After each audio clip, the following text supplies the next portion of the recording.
Magandang araw sa inyong lahat at welcome sa aking channel. May ibinuking ang aktor na si Jake Cuenca tungkol kina Kim Chiu at Paolo Abilino.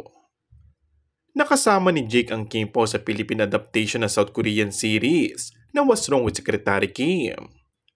Nang tanungin siya sa release score ng kanyang co-actors, malaking ngiti lang ang pinakawala ni Jake. "My friend is gonna disown me. I don't know honestly," say niya. Pero nakikita raw niya na mabuti sa isa't isa sina Paolo at Kim. "Being a friend of two, I can only say na at least during the filming of What's Wrong with Secretary Kim, I can see that they are good for one another," aniya. Sabi pa ni Jake, nakita niya ang impluwensya ni Kim kay Paolo, pero tumanggi siyang magdetalye. Pagbubuking pa niya, masaya ang araw ni Paolo pagkasama si Kim. "He lights up when Kim is around," wika niya. And that's all for our today's video. Kung bago ka lang sa aking channel ay mag-subscribe at pindutin na rin ang notification bell. Maraming salamat!